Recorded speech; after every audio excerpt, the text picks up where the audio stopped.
All right, David, so I had a chance to look at your video, and so I'm going to go and list the pros of your stroke and some of the things that you need to really work on.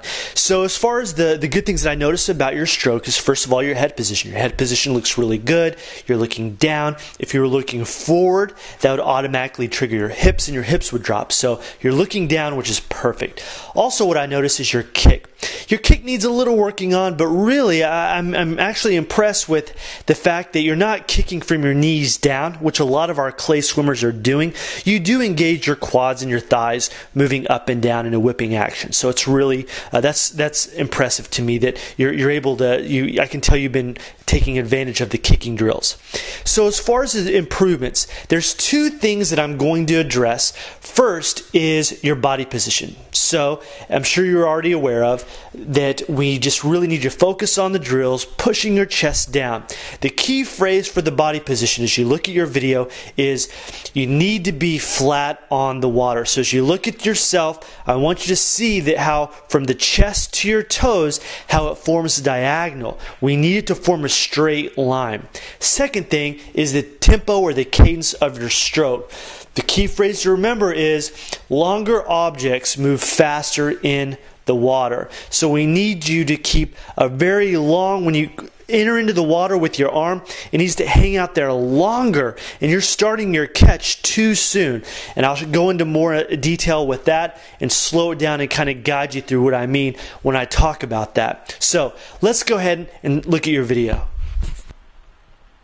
All right, David, so now we're going to talk about the timing and the cadence of your stroke. The main thing I want you to realize and know is that longer objects move faster in the water. And so that's what I'm going to focus on when I talk about the stroke or the tempo of your stroke. And so here we are. I want you to see just how it looks like you're kind of windmilling it. One arm goes down and the other arm goes up, and it almost looks like a windmill. So I'm going to slow it down and show you what I mean when I talk about the cadence. So right here, your left arm right there is about to enter into the water. I want you to see how far down your right arm is. It's already parallel to your chest.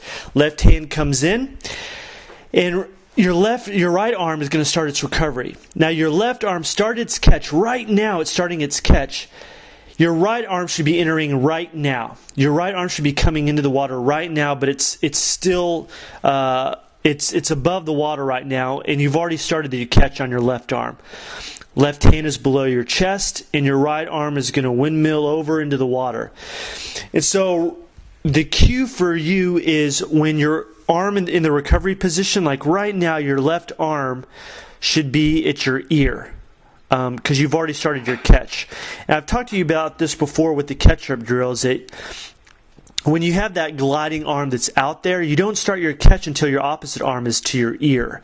And that'll slow it down and keep you long in the water. And so that's the key thing to remember is that long objects, longer you are in the water, the faster you're going to go.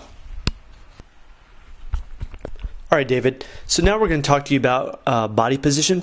And when we look at this in slow motion, what I want you to see is how your body makes, is rather than being on top of the water, being more hydrodynamic, how it forms more of a diagonal, especially when you're kicking down. You can see like right now how when you're kicking from your chest down to your toes, how it makes more of a diagonal rather than from the chest to your toes being on top of the water. So this kind of gives you the visual of your chest being more of the fulcrum rather than your hips being the fulcrum. So that's the importance of keeping your chest down, thus making your hips the fulcrum, being on top of the water, keeping you more on top of the water, making you more hydrodynamic. So that's why we emphasize so much pressing the chest down. So this gives you hopefully a good visual. All right, David, so let's take a look at Nicole as she swims. We're going to address the cadence and the tempo factor and the body position. So what I'm going to do is I just want you to notice how from her chest or her belly button down to her toes, how there's not a diagonal. I'm going to slow it down here and talk to you about the tempo of her stroke and show you what I mean by front quadrant swimming. So right here, her left arm is straight. Now watch as she leaves it out there. Remember, long objects move faster through the water. right when she starts her catch, you can see, boom, now her right arm enters into the water. She's going to leave her right arm out there. The left arm, when it gets to her ear, she's going to start her catch on her right arm. Now it's at the ear. Now she starts her catch.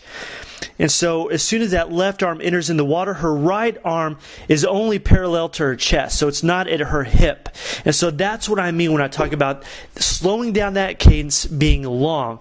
And look at her body position where you can see that it's straight in the water.